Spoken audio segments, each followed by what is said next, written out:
자, 그러면 우리 마지막 일들 17번째 오늘 제목은 지옥이에요. 우리가 그동안에 이제 뭐 성경 여기저기에서 이 단어는 많이 들었겠지만은 좀 일목요연하게 좀 정리해 볼 필요가 있을 것 같아서 그랬고요. 예. 자, 그러면 마태복음 10장 28절 말씀 같이 한번 읽어보도록 하겠습니다. 시작. 몸은 죽여도 영혼은 능히 죽이지 못하는 자들을 두려워하지 말고 오직 몸과 영혼을 능히 지옥에 멸하실 수 있는 이를 두려워하라. 네, 우리 세 가지 포인트를 먼저 보겠습니다. 첫 번째는 지옥은 영원한 형벌의 장소이다. 또 두 번째로는 지옥을 알면 죄를 과단성 있게 다룰 수 있다. 그리고 마지막에는요, 지옥의 판결이 땅에서 예상되는 자들이 있다. 네. 그래서 이제 지옥 안에 펼쳐질 현실이나 뭐 이런 것들에 대해서 더 자세하게 좀 다뤄볼 수도 있지만, 그러나 성경이 얘기하는 만큼만 우리가 또 알고 배우는 것이 충분하기 때문에 그거를 뭐 상상력으로 더 만들어낼 수는 없어요. 그래서도 이제 주어져 있는 그러한 그 내용만 안에서 좀 정리를 했고요. 그리고 또 어떤 신학적인 문제들이 또 연관이 되어 있는 것이 있습니다. 그런 거는 좀 복잡하기 때문에 짧은 지면 안에서 다루기는 좀 힘들었어요. 그래서 그런 것들은 이제 좀 문제 제기를 나중에 하는 걸로 하고, 이제 일단 드러난 사실 정도만 우리 보도록 하겠습니다. 자, 지옥은 영원한 형벌의 장소이다. 사실 이 형벌에 대한 문제를 다루려면은 그 하나님의 공의의 심판 이것과 연결시킬 수도 있어야 되거든요. 근데 이제 그거는 이제 그 심판이라는 주제를 다룰 때 우리가 좀 다뤄본 것이 있고요. 그래서 그것과 좀 연결시켜 보시길 바라고, 일단은 이제 그 장소적인 용어 정리를 좀 해보도록 하겠습니다. 자, 그러면 거기 첫 번째, 두 번째 문단까지 읽어볼게요. 시작. 불신자들이 맞이할 사후 세계를 묘사하는 용어들은 여러 가지이다. 구약 성경에 흔히 등장하는 수월이라는 단어는 무덤을 가리킨다. 수월을 지옥으로 잘못 해석하는 경우가 있는데, 수월은 불신자만 아니라 육신을 가진 모든 자들이 죽음을 맞을 때 처하는 사망의 현실이다. 선지자 요나가 큰 물고기에서 삼켜져 밤낮 사흘 동안 물고기 뱃속에 있을 때 내가 수월의 뱃속에서 부르짖었더니 주께서 내 음성을 들으셨나이다 라고 고백했다. 이것은 사람이 죽으면 무덤에 묻히듯이 요나에게는 물고기 뱃속이 그의 무덤이었음을 알려주고 있다. 그가 사흘 동안 실제로 죽었다는 증거이다. 또한 우리 말 표현에 죽다 살아난다는 말이 있다. 마찬가지로 거의 죽은 것이나 다를 바 없이 되었다가 살아난 경우에도 수월이란 말이 쓰인다. 이 경우 수월은 죽음과 동의어이다. 불신자들은 죽은 후에 수월, 곧 사망이란 현실에 갇혀버리는데, 의인은 하나님이 수월의 권세에서 건져내어 하늘의 현실로 옮기신다. 그러니까요, 이 수월이란 말은 무덤이란 뜻도 있고 또 죽음이란 뜻도 있고 두 가지 대표적인 뜻을 가지고 있다는 거예요. 그래서 우리는 이제 무덤에 묻혔다 그랬는데 성경은 수월에 처해졌다 뭐 이렇게 표현을 한다는 거고요. 또 이 죽음에 대한 그 경험이라든지 또 죽었다라고 하는 사망을 또 수월로도 나타낸다. 그렇게 우리가 일단은 간단하게 정리를 할 수가 있습니다. 그런데 시편 49편의 말씀을 보게 되면 이제 그 죽음보다 한 단계 더 넘어가는 그러한 말씀을 적어 놓고 있어요. 시편 49편 14절 이제 15절이에요. 그리고 사실 이 죽음의 문제를 우리가 좀 다뤄야 되는 이유는, 우리가 이번 마지막 일들 첫 번째부터 해서 그 죽음의 문제를 계속 다뤘잖아요. 그러니까 산자의 문제만 다룰 것이 아니고 영원한 그 우리의 현실은 죽음 이후에 펼쳐지니까 죽음을 또 우리는 자세하게 알고 있어야 되는데요. 시편 49편 14, 15를 한번 읽어보도록 하겠습니다. 시작. 그들은 양같이 수월에 두기로 작정되었으니 사망이 그들의 목자일 것이라. 정직한 자들이 아침에 그들을 다스리리니 그들의 아름다움은 소멸하고 수월이 그들의 거처가 되리라. 그러나 하나님은 나를 영접하시리니 이러므로 내 영혼을 수월의 권세에서 건져내시리로다. 네. 그러니까 이 수월은 여기서는 사망을 얘기하는 거예요. 사망의 권세. 그러니까 모든 사람은 다 죽어요. 그러니까 모든 사람은 수월이라는 현실을 맞이할 수밖에 없어요. 그런데 수월의 그 사망이라고 하는 그게 마지막 자기 현실이 되는 사람이 있고, 사망의 권세에서 빠져나오는 또 다른 종류의 사람들이 있고, 이 두 종류의 사람을 성경은 얘기를 하고 있어요. 그래서도 이제 우리가 지난 시간에 배웠던 하늘이라는 그 현실이 우리에게는 따로 주어지는 것이죠. 그러니까 죽음이라는 건 그냥 육체만 죽는 것이 끝나는 게 아니라 하나님과의 그 분리가 또한 죽음이기 때문에 그 죽음이 계속 이어지는 것과 죽음의 권세에서 빠져나오는 것과 그 차이를 이 말씀이 또 우리에게 가르쳐주고 있습니다. 자, 그러면 또 다른 이제 죽음을 의미하는 또 단어가 있어요. 한번 계속 읽어보도록 하겠습니다. 시작. 죽음을 뜻하는 수월과 동의어로 쓰일 수 있는 말이 음부이다. 예수님이 베드로에게 내가 이 반석 위에 내 교회를 세우리니 음부의 권세가 이기지 못하리라고 하셨는데, 사망이 교회에 대해 아무런 힘을 발휘하지 못할 것을 알려주신 것이다. 교회는 불멸의 생명력을 가진다. 예수님도 사망을 맛보셨으나 죽음의 음부의 버림이 되지 않고 육신이 썩음을 당하지 않으셨다. 음부는 죽음이란 뜻 외에 장소를 가리키는 용어로도 사용된다. 즉 모든 죽은 자들이 자기 행위에 따라 하나님의 최후 심판을 받기까지 대기하는 장소이다. 그렇다고 음부가 다른 종교가 말하는 연옥은 아니다. 누구도 죽은 후에 영생과 영벌의 운명이 바뀌는 경우는 없다. 부자와 거지 나사로가 둘 다 죽어 음부로 갔지만, 나사로를 품에 안고 있던 아브라함이 부자에게 말하기를 너희와 우리 사이에 큰 구렁텅이가 놓여 있어 여기서 너희에게 건너가고자 하되 갈 수 없고 거기서 우리에게 건너올 수도 없게 하였느니라고 했다. 특별히 성경은 음부 가운데 믿는 자들이 안식하는 장소, 즉 하나님의 백성이 죽은 후에 곧바로 가는 장소에 대해서는 낙원이란 용어를 썼다. 사도 바울은 이곳을 셋째 하늘이란 말로도 나타냈다. 네, 그래서 이 음부도 죽음이란 뜻을 수월과 나누어서 쓰입니다. 그렇지만 특별히 또 다른 뜻이 있다면 장소를 가리키는 용어라는 거예요. 그래서 모든 믿는 자들이나 믿지 않는 자들이나 다 이 죽으면은 음부라는 곳에 처해집니다. 수월이라는 곳에 처해진 것 같이 음부라는 곳에 처해지는데, 근데 이제 수월과 음부가 좀 다른 것은, 이 음부는 이제 우리의 대기 장소로 어떤 것을 나타내고자 할 때 이 음부라는 단어를 쓴다는 겁니다. 그러니까 이 불신자들이 음부에 가는 게 아닐까 이렇게 생각을 하기도 쉽지만 그렇지가 않은 것이 그 누가복음 16장의 말씀에 그게 나와요. 한번 같이 한번 찾아볼게요. 그러니까 이 연옥은 천주교에서 만들어낸 어떤 개념이거든요. 그래가지고 여기서 우리가 뭐 면죄부를 사면은 거기에서 그 지옥으로 갈 대기를 하던 사람이 천국으로 옮겨간다. 뭐 이런 어떤 그 신학적인 무슨 뭐 그 주장까지도 만들어내는 이러한 상황인데, 성경은 절대로 그런 일 없다 얘기하시고, 그 26절을 저희들이 이제 읽어봤잖아요. 그런데 26절을 보기 전에 23절에 보면 거기 그런 말이 있었어요. 그가 음부에서 고통 중에 눈을 들어 멀리 아브라함과 그의 품에 있는 나사로를 봤다. 이 말씀을 우리가 이제 한글로만 읽으면 부자만 음부에 처해져 있는 것으로 생각을 하고, 또 아브람과 이 나사로는 어떤 다른 영역에 있는 것 같이 이렇게 이해가 되는데, 그게 아니고 음부라는 그 공통적인 장소 속에 그 지역이 나눠져 있는 거예요. 구렁텅이로. 그래가지고 이쪽에서 저쪽으로 건너갈 수 없고 저쪽에서 이쪽으로 올 수가 없는. 그런데 저쪽은 어디냐 할 때 성경은 특별히 하나님의 백성이 처해서 기다리고 있는 장소를 낙원이라고 소개를 한다는 거죠. 예수님이 네가 오늘 나와 함께 낙원에 있으리라. 그러니까 우리는요 죽으면 바로 이 낙원행을 가는 거예요. 그 하나님이 우리를 영접해 주시는 그 자리로 가되, 다만 우리의 영이 가는 거예요. 영이 가는 거예요. 그러나 우리의 몸은 예수님이 다시 오시는 날에 변화되어서 우리에게 입혀지는 겁니다.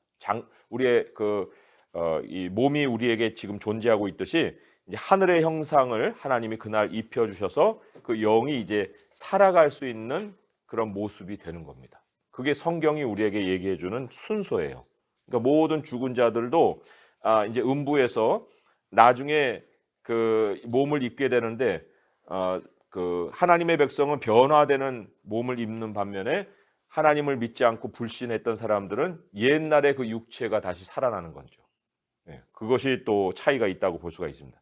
여기 요한계시록 20장 13절에서 14절 말씀을 한번 보겠습니다. 그것이 이제 음부가 영혼들이 대기하는 장소였다라는 것을 그 증거해 주는 말씀이에요. 요한계시록 20장 13절하고 14절의 말씀 같이 한번 읽어보겠습니다. 시작. 바다가 그 가운데서 죽은 자들을 내주고 또 사망과 음부도 그 가운데서 죽은 자들을 내주매 각 사람이 자기의 행위대로 심판을 받고 사망과 음부도 불못에 던져지니 이것은 둘째 사망 곧 불못이라. 네, 여기에 이제 그 음부가 사람들을 내준다 할 때 거기에 이제 대기했던 영들을 내주고 그리고는 사실 이 하나님 앞에 심판을 받게 되는 그러한 현실을 여기서 말을 해주고 있습니다. 자, 그럼 계속해서 문장을 읽어볼게요. 시작. 사탄과 그를 추종하는 천사들 곧 귀신들을 가두는 장소로는 무저갱이 있다. 무저갱은 밑바닥이 없는 구덕이란 뜻으로 타락한 천사들을 가두는 감옥이다. 하지만 그들이 영원히 형벌을 받는 장소는 아니다. 그들이 천년 왕국의 기간 동안에는 무저갱에 갇혀 있지만 천년이 찰 때 잠깐 노임을 받을 것이고 궁극에는 불과 유황 곧 지옥에 던져질 것이다. 네, 그래서 그 단어 자체가 그래요. 무저, 그러니까 저 밑바닥이 없는 그 갱도다 그런 얘기거든요. 무저갱. 그래서 거기에 이제 이 천사들을 가두는. 그러니까 사실 그들은 영적인 존재이기 때문에 그 영적인 존재를 가둘 어떤 시스템으로 하나님이 만들어 놓은 것이 무저갱이다 이렇게도 볼 수가 있어요. 요한계시록 20장을 펼쳐놨으니까 거기 2절 3절과 또 7절 10절을 또 읽어볼게요. 2절 3절 하고 7절 10절 시작. 용을 잡으니 곧 옛뱀이요 마귀요 사탄이라 잡아서 천년 동안 결박하여 무저갱에 던져넣고 잠그고 그 위에 임봉하여 천년이 차도록 다시는 만국을 미혹하지 못하게 하였는데 그 후에는 반드시 잠깐 노이리라. 또 7절부터 10절입니다. 시작. 천년이 참에 사탄이 그 옥에서 놓여 나와서 땅의 사방 백성 곧 곡과 마곡을 미혹하고 모아 싸움을 붙이리니 그 수가 바다의 모래 같으리라. 그들이 지면에 널리 퍼져 성도들의 진과 사랑하시는 성을 두르매 하늘에서 불이 내려와 그들을 태워버리고 또 그들을 미혹하는 마귀가 불과 유황못에 던져지니 거기는 그 짐승과 거짓 선지자도 있어 세세토록 밤낮 괴로움을 받으리라. 네, 그래서 이 최후의 장소로는 이제 이 불과 유황의 못, 지옥으로 이제 그 설정이 되어 있어요. 그러나 그러기 전까지 성경은 수월도 소개하고 음부도 소개하고 또 천사들을 가두는 감옥으로서 무저갱도 이제 소개를 하고 있다는 것이죠. 자, 그러면 이제 마지막 그 문단에서 이제 지옥에 대해서 좀 보겠습니다. 시작. 마귀와 그의 사자들과 하나님을 거부한 모든 인류가 마지막으로 보내지는 영원한 형벌의 장소가 지옥이다. 지옥의 특성을 잘 나타내는 말이 둘째 사망이다. 사망의 개념은 하나님에게서 분리되는 것인데 둘째 사망이란 하나님에게서 영원히 분리되는 것이다. 사망과 음부도 불못에 던져지니 이것은 둘째 사망 곧 불못이라 했으니 사후에는 어떤 존재도 죽는 일이 없고 다시 심판을 받기 위해 대기하는 일도 없다. 지옥은 영원한 멸망의 형벌을 살아가는 장소이다. 지옥의 두 가지 특징은 영원히 꺼지지 않는 불과 캄캄한 흑암이다.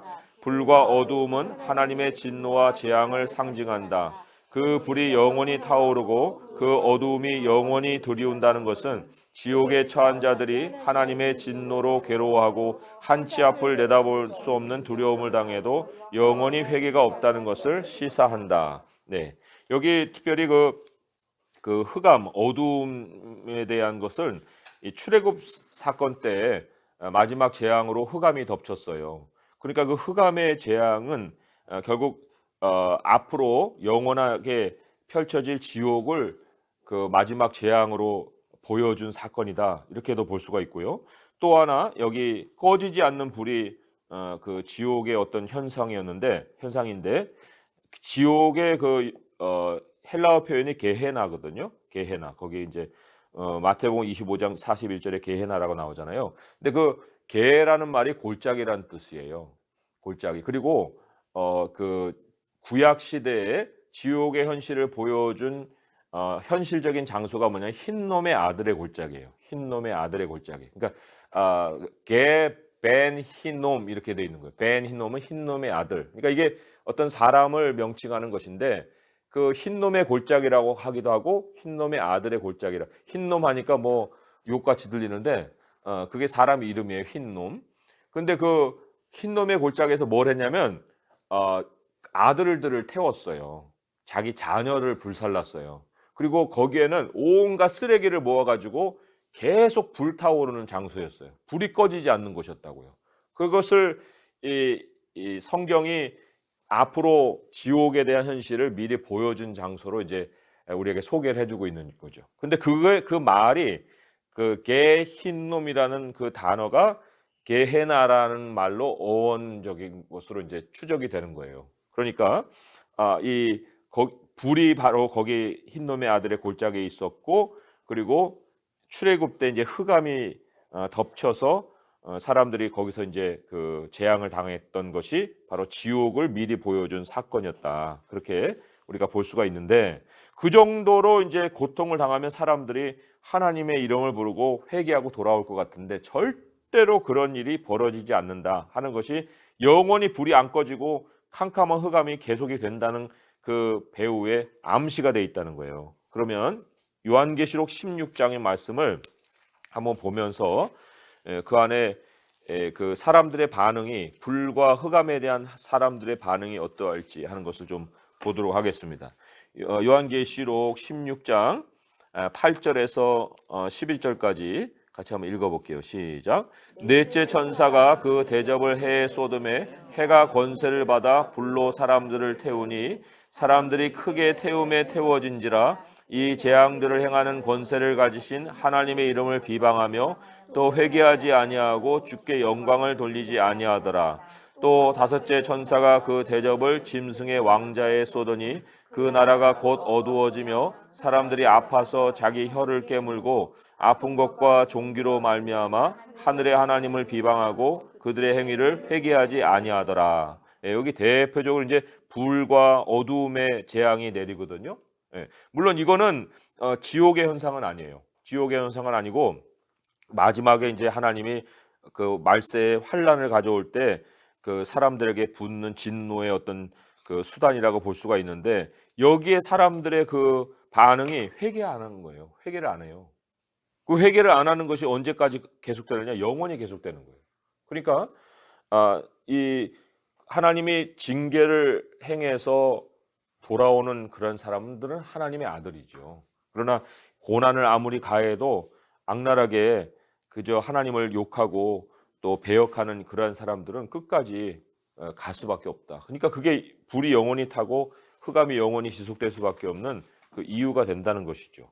그리고 이 마태복음뿐만 아니라 여기는 이제 마태복음 24장 51절만 소개를 해드렸는데, 많은 곳에서 이와 비슷한 표현들을 아마 찾으실 수 있어요. 근데 대표적으로 마태복음 24장 51절의 말씀을 이제 보는데, 그게 바로 회개하지 않는 그 악인들의 모습을 대변하는 표현이기도 합니다. 마태복음 24장 51절의 말씀 한번 읽어보겠습니다. 시작.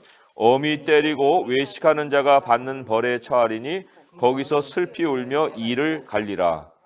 슬피 운다, 괴로움이고 이를 간다는 건 회개하지 않는다는 거예요. 아주 억울해하지만 아주 그냥 그 뭐 원한에 사무친다 이렇게도 볼 수 있고요. 그리고 여기는 이제 어둠이 나오진 않았지만 그 바깥 어둠에 쫓아내는 그러한 말씀이 함께 붙어 있는 말씀도 있습니다. 그러니까 바깥 어두운 데 던져낼 때 거기서 슬피 울며 이를 갈리라. 그러니까 영원한 그러한 그 증오 속에 사로잡혀 살게 될 그들을 이제 성경은 얘기를 하고 있습니다. 자, 그러면 질문을 마지막 질문 이렇게 우리가 다뤄볼 거예요. 세상 사람들이 예수 그리스도를 믿지 않는 것을 아무런 문제로 여기지 않지만, 이제 세상이 아무런 문제로 여기지 않는다는 거예요. 그러나 사후에 벌어질 영원한 심판의 현실을 안다면 그들의 현재, 지금 현재가 매우 두려워해야 할 일이에요. 그 왜 그럴까 하는 거죠. 요한복음 3장 36절입니다. 그러니까 심판이 마지막에만 찾아오는 것이 아닙니다. 그게 이제 현재의 모습을 보면 정말 그건 두렵고 두려운 일이기도 하거든요. 요한복음 3장 36절의 말씀이죠. 읽어볼까요? 시작. 아들을 믿는 자에게는 영생이 있고 아들에게 순종하지 아니하는 자는 영생을 보지 못하고 도리어 하나님의 진노가 그 위에 머물러 있느니라. 네, 하나님의 진노가 미래적인 사건이 아니고 바로 현재의 그 진노가 그 위에 머물러 있다. 믿지 않는 사람들에게는. 그래서 이게 굉장히 두려운 현실입니다. 그래서 정말 오늘 아침의 메시지에는 우리는 예수 그리스도로 인해서 생존한다 했는데, 정말 하나님의 진노가 머물러 있는 사람들은 언제 죽을지가 모르는 거예요. 어떤 사고로 어떻게 불행을 겪을지 참 모르는 그러한 현실을 멀쩡한 모습으로 지금 살고 있는 것뿐이다, 그런 얘기죠.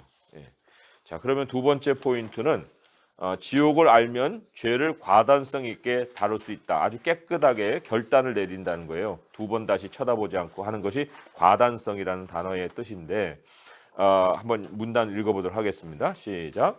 예수님은 산상수훈을 전하시면서 만일 내 오른눈이 너로 실족하게 하거든 빼어내버리라. 내 백체 중 하나가 없어지고 온몸이 지옥에 던져지지 않는 것이 유익하며, 또한 만일 내 오른손이 너를 실족하게 하거든 찍어내버리라. 내 백체 중 하나가 없어지고 온몸이 지옥에 던져지지 않는 것이 유익하니라고 하셨다. 예수님은 왜 이렇게 살벌한 말씀을 하셨을까? 그것은 지옥의 현실에서 당하는 고통이 몸의 한 부분을 상실하는 고통과는 비교할 수 없을 만큼 살벌하다는 것을 아셨기 때문이다. 그런데 세상 사람도 아니고 예수님을 믿는다고 하면서 지옥의 현실이 있는 것을 모르는 채 외식으로 종교성을 나타내거나 신앙을 영적 능력을 과시하는 수단으로 여긴다면 실로 어리석고 미련한 행동이다. 신앙은 쇼가 아니라 가장 진지해야 할 현실이다. 마태복음 7장의 말씀에 능력자라고 하지 않아요. 믿음을 가지면 능력을 가져야 된다. 이런 거는 목사에게만 해당되는 말씀이 아니에요.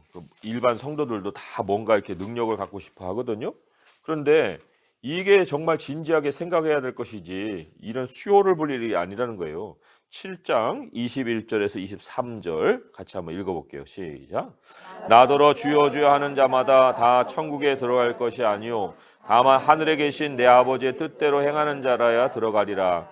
그날에 많은 사람이 나더러 이르되 주여 주여 우리가 주의 이름으로 선지자 노릇하며 주의 이름으로 귀신을 쫓아내며 주의 이름으로 많은 권능을 행하지 아니하였나이까 하리니, 그때 내가 그들에게 밝히 말하되 내가 너희를 도무지 알지 못하니 불법을 행하는 자들아 내게서 떠나가라 하리라. 네, 여기 보면은 이게 능력을 하나의 어떤 그 자기의 이익의 수단으로 사용했던 사람들이라고 볼 수도 있고요. 그리고 또 노릇을 했다 하니까 굉장히 그 외식적인 모습으로 종교성만 가지고 살아온 사람들이라고도 볼 수가 있습니다. 근데 그렇게 할 만큼 우리의 현실이 여유롭지가 않아요. 그리고 그럴 만큼 앞으로 닥칠 현실이 정말 그렇게 녹록한 현실이 아니라는 거예요. 그러니까 정말 우리의 미래를 아는 사람이면 이 땅에서 한순간 한순간이 얼마나 진지해야 되느냐, 이거를 이제 우리가 알게 되는 거죠. 그래서도 아까 우리가 이제 함께 기도하면서 병 낫기를 위해서 기도했는데, 그것도 잘못하다가는 어떤 곳에서는 정말 신앙의 쇼가 되는 거예요. 그러니까 이런 것을 우리는 서로에게서 기대하지도 말고 또 서로에게서 요구하지도 말고 정말 진실함으로 하나님과의 관계를 이어가야 된다 하는 것이죠. 자, 그러면 두 번째 문단 읽어보겠습니다. 시작. 이 땅에서 가장 끔찍하고 몸서리 쳐질 일은 사람들이 아무렇지도 않게 우상을 만들어 따르는 것이다. 하나님이 마지막 심판 자리에서만 아니라 숨이 붙어있는 이 땅에서도 가장 가증스럽게 여기시고 진노하시는 것이 우상 숭배이다. 그런데도 하나님의 백성이 여러 차례 하나님이 이런저런 방식으로 경고하셨음에도 불구하고 계속해서 탐욕을 품거나 하나님 외에 다른 것을 의지할 대상으로 삼아 계속 쫓는다면 이것은 언제라도 하나님이 그 사람을 맹렬한 불로 태울 심판을 행하실 수 있는 시간만 남겨놓고 있는 것이다. 네. 하나님이 가장 싫어하는 게 우상입니다. 정말 하나님은 증오하시고 정말 가증스럽게 여기시고 진노하실 모든 그 진노가 바로 이 우상에게 쏟아부어지고 있어요. 신명기 4장 23절은요. 주님이 모세를 통해서 내가 너희들에게 이러한 법을 준다. 너희들 가서 살 때 이 법을 지켜라. 그 법을 주셨거든요. 그 법에 그 언급이 처음에 어떻게 되어 있는가 할 때 이제 쭉 보시면은 그게 다 우상에 관한 말씀이에요. 특별히 23절, 24절을 한번 읽어보도록 하겠습니다. 시작. 너희는 스스로 삼가 너희 하나님 여호와께서 너희와 세우신 언약을 잊지 말고 내 하나님 여호와께서 금하신 어떤 형상의 우상도 조각하지 말라. 내 하나님 여호와는 소멸하는 불이시요 질투하는 하나님이시니라. 네, 이게 그래서 우상을 우리는 별 문제 없다 여기는 것까지도 있어요. 별 생각 없는 것인데 하나님 볼 때는 굉장한 우상으로 여겨지는 것들이 있거든요. 그러니까 우리가 영적인 민감함을 가지면은 이거는 아니구나 하는 걸 알게 되는 거는 과감하게 버려야 됩니다. 야, 이거 내가 전에 100만 원 주고 산 건데 이거 어떻게 버려? 그 100만 원은 아니라 1000만 원, 1억을 잃어버릴 일들이 그 100만 원 때문에 찾아온다는 거예요. 그러니까 그거는 과감하게 버릴 필요가 있다는 거죠. 그래서도 우상에 대해서 되게 민감해야 됩니다. 예. 돌하루방도 우상인 거 아세요? 예. 그러니까 제주도 가갖고 기념품 산다고 돌하루방 이렇게 갖다 놓은 거는 다 버리시라고요. 예. 그런 걸 뭐 목사님은 저런 것까지 참견하셔. 그냥 기념품인데. 예. 뭐 기념품인데 하고 놨다가 당하는 일들보다는 아예 지금 경고에 집에 가고 싹 뒤져서 정리할 건 정리하는 게 좋다는 거예요. 예. 특히 남미나 동남아나 이런 데 가서 토속 그 기념품 있잖아요. 아무거나 사시면 안 돼요. 그게 보기에는 일반적인 건데 그 만드는 방식이 그러니까 주술적인 것이 따라온다는 거예요. 이렇게 하면서 예. 만들어요. 왜냐면 그 야곱이 왜 떠나올 때 드라빔 그거 뭐 아무것도 아니거든요. 그 요만한 요거보다 작은 거예요. 옛날에 바알 신상이 휴대용 우상입니다. 그래갖고 이 사과보다 작고 조그맣게 새겨놓은 우상인데 그거 숨겨가지고 와가지고 사실 가족들이 그 큰 일을 겪잖아요. 그러니까 목걸이 내놓고 뭐 했다는 것이 그냥 장신구 내놓는 것이 아니고 다 그것이 부적과 같은 것이고 그것을 통해서 야곱 집안에 이제 재앙이 닥친 것을 성경이 얘기를 해주고 있거든요. 그래서도 우상에 대해서만큼은 철저하게 우리 집안에서 다 씻어내야 되는 겁니다. 인형은 괜찮아요. 예? 애들 갖고 놓은 뭐 인형이야 뭐 이제 그거죠. 예. 그렇지만 또 인형도 섬뜩한 인형들이 있어요. 예. 이번에 뭐 영화관에 걸린 그 현판에 이 지상 최고의 공포 영화 가지고 그게 인형이에요. 사탄의 인형이라고. 예.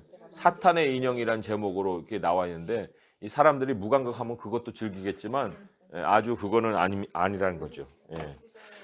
자, 히브리서 10장으로 넘어가서 히브리서 10장 26, 27.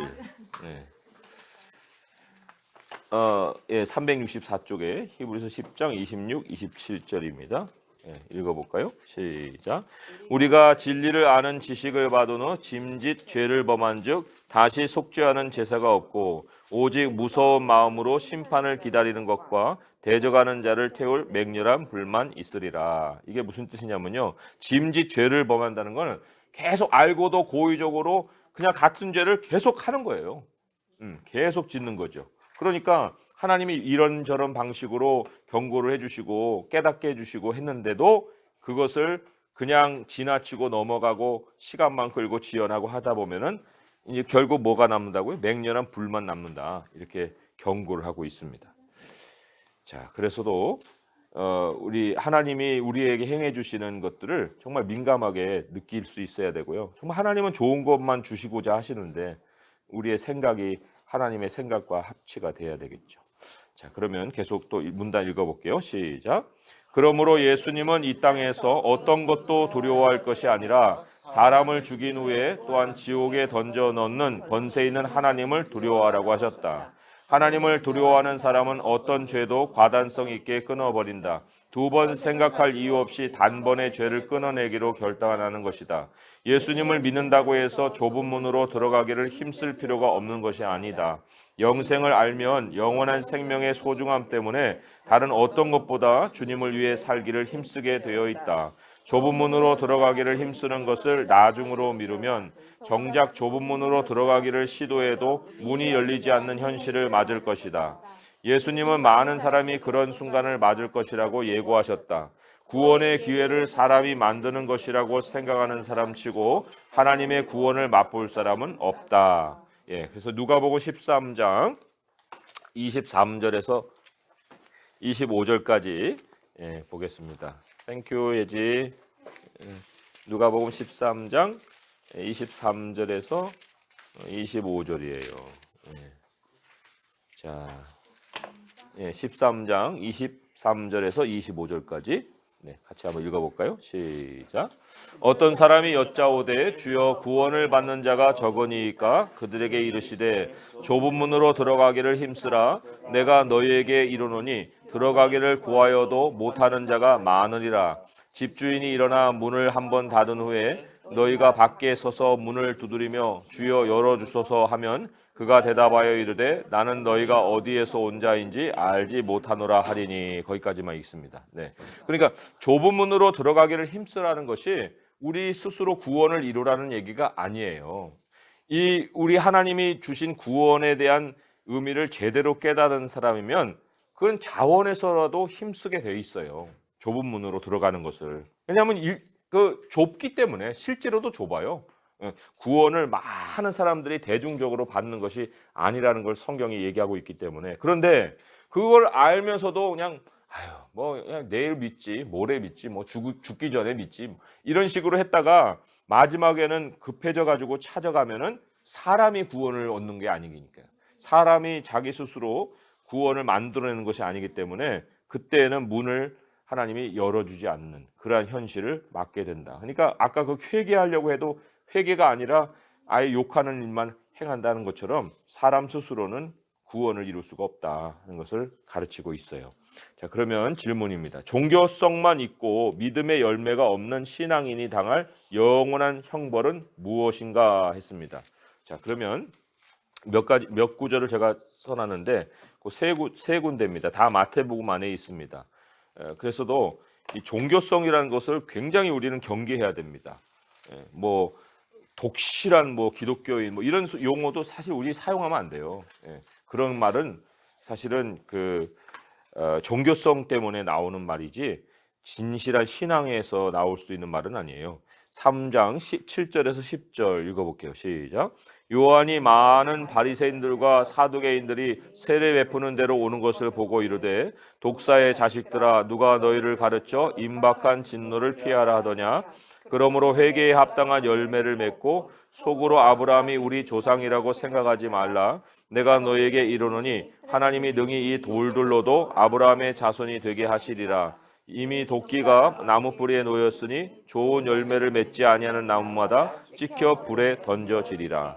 불에 던져진다는 것이 바로 지옥을 암시하는 거예요. 그러니까 열매 없는 외식 종교성이죠. 하나님의 백성은 반드시 열매를 맺습니다. 그거는 하나님이 작정해 두신 것 때문에 그 열매로 그들을 알리라 한 것처럼 그 열매에는 이제 성품의 열매가 가장 1차적인 증거라고 볼 수가 있어요. 사람의 그 가치관이 변하고 성품이 변한다는 거죠. 마태복음 24장으로 넘어가서도 거기에서도 이제 그 종교성과 연결된 말씀을 우리가 찾아볼 수가 있어요. 24장 48절에서 51절까지입니다. 24장 48절에서 51절 시작. 만일 그 악한 종이 마음에 생각하기를 주인이 더디 오리라 하여 동료들을 때리며 술 친구들과 더불어 먹고 마시게 되면 생각하지 않은 날 알지 못하는 시각에 그 종의 주인이 이르러 엄히 때리고 외식하는 자가 받는 벌에 처하리니 거기서 슬피 울며 이를 갈리라. 외식의 대표적인 표시가 뭐냐면 미루는 거예요. 미루는 거. 예. 그러니까 뭐 내일 믿지, 뭐 죽기 전에 임종할 때 믿지. 그래도 뭐 구원은 받지 않겠어. 뭐 이런 식의 어떤 그것이 가장 종교성만 남고 열매가 없는 그 대표적인 증거예요. 그리고 또 25장 30절로 이제 거기에 가면은 종은 종인데 무익한 종이라는 말이 나와요. 무익한 종. 한번 읽어볼까요? 시작. 이 무익한 종을 바깥 어두운 데로 내쫓으라. 거기서 슬피 울며 이를 갈리라 하니라. 그러니까 하나님을 따른다 하는 그 모습은 갖고 있는 게 종이죠. 그렇지만 아무런 유익을 누구에게도 끼치지 않는 무익한 종이에요. 그 무익한 종에 대해서는 이제 3번에서 다루겠지만은 한 번도 평생에 다른 형제를 향해서 지극히 작은 자 하나에게도 물 한 그릇 주지 않은 그러한 배품이 없는 사람을 또 무익한 종으로도 대변할 수가 있습니다. 자, 그러면 마지막 세 번째 그 포인트에는 지옥의 판결이 땅에서 예상되는 자들이 있어요. 왜냐하면 열매로 그들을 알리라 했기 때문에 어떤 열매냐가 어떤 마지막이 될 거냐를 알려주거든요. 그런 어떤 사람들인지 한번 보겠습니다. 읽어볼까요? 시작. 예수님의 말씀에 따르면 지옥의 판결이 땅에서 예상되는 자들이 있다. 하나님을 모르는 자들과 우리 주 예수님의 복음에 복종하지 않는 자들만이 아니다. 두려워하는 자들과 믿지 아니하는 자들과 흉악한 자들과 살인자들과 음행하는 자들과 점술가들과 우상 숭배자들과 거짓말하는 모든 자들만이 아니다. 하나님 백성 가운데도 영원한 심판을 당할 가라지들이 섞여 있다.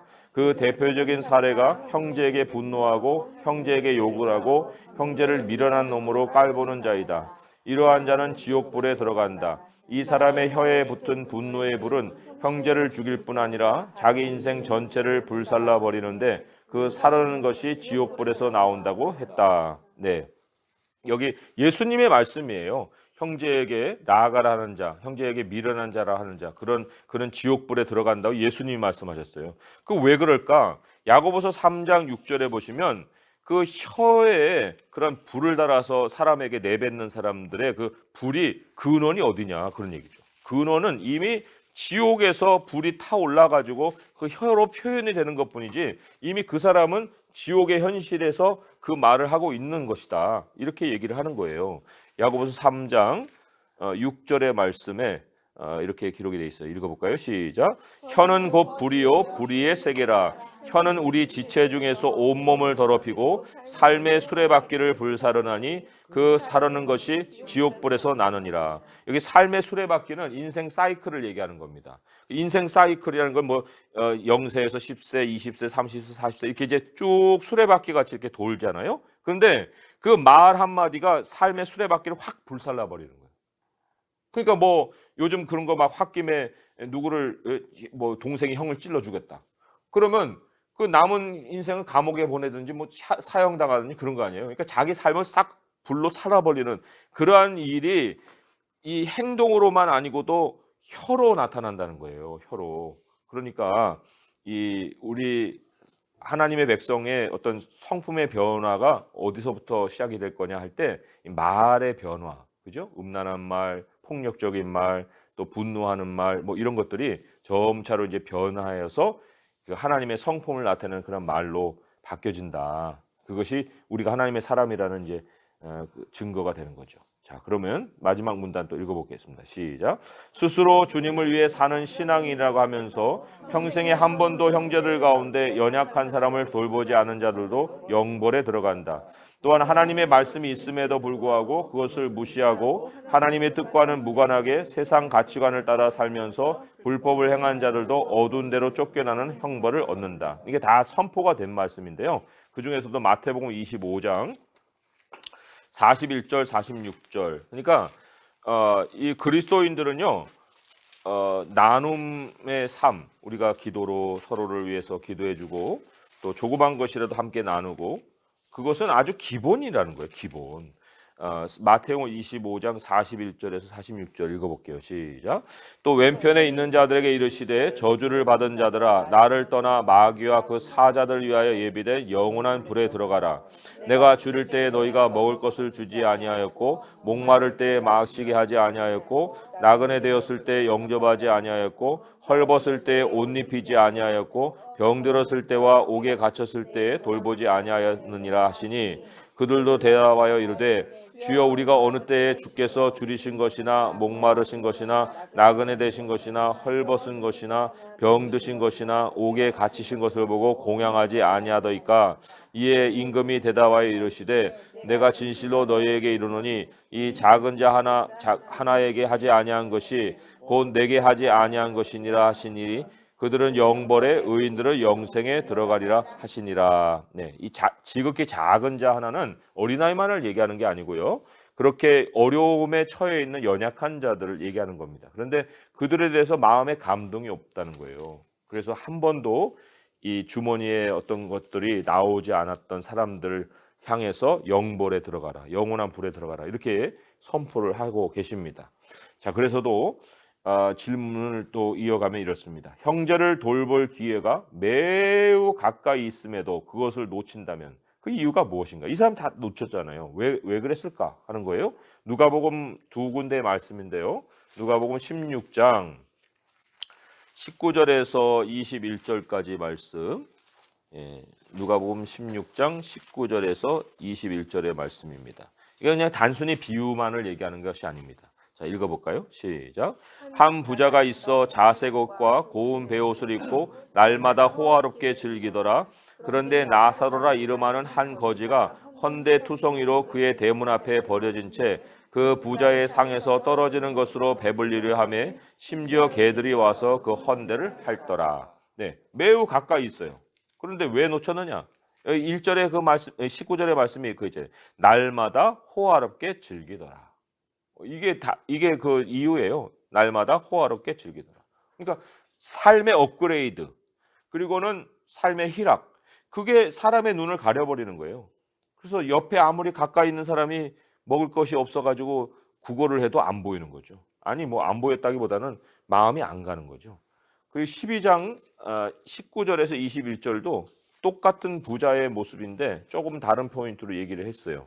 12장 19절에서 21절입니다. 자, 읽어볼까요? 시작. 또 내가 내 영혼에게 이르되 영혼아 여러 해 쓸 물것을 많이 쌓아두었으니 평안히 쉬고 먹고 마시고 즐거워하자 하리라 하되 하나님은 이르시되 어리석은 자여 오늘 밤에 내 영혼을 도로 찾으리니 그러면 내 준비한 것이 누구의 것이 되겠느냐 하셨으니 자기를 위하여 재물을 쌓아두고 하나님께 대하여 부요하지 못한 자가 이와 같으니라. 예.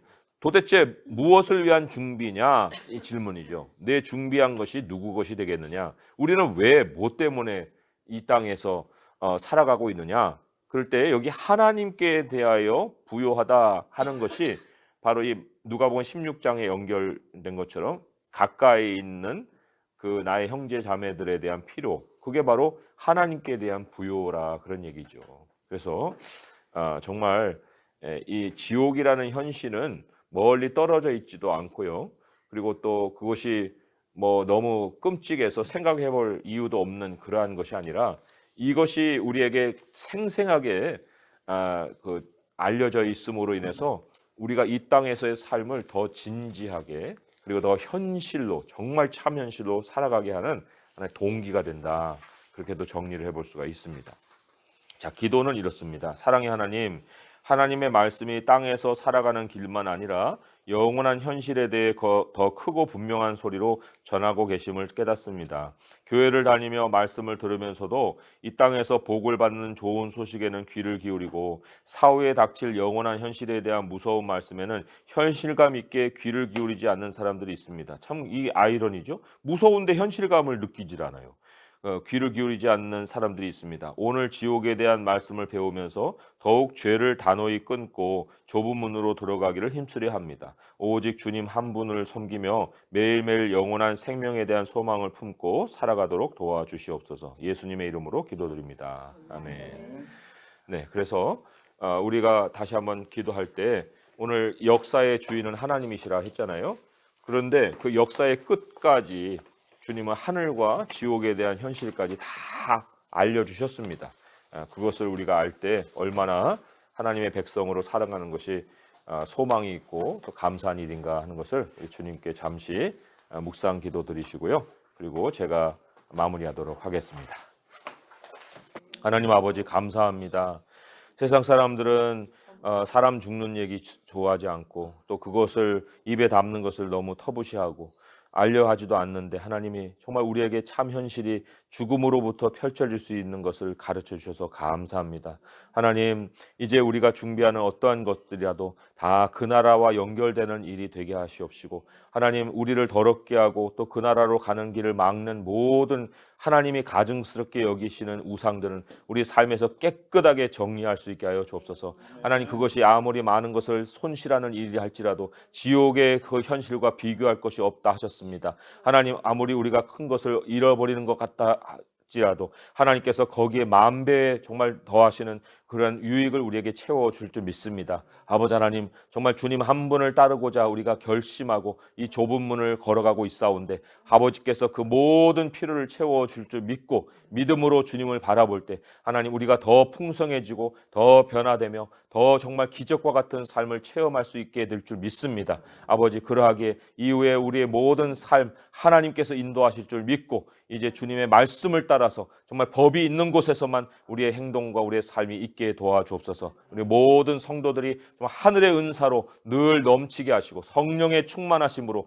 늘 충만하게 하시고 아버지 하나님을 바라보는 얼굴 빛에 우리 주님이 주신 생명력 넘치는 삶이 이어지게 하여 주시옵소서. 예수님의 이름으로 감사하며 기도합니다. 아멘.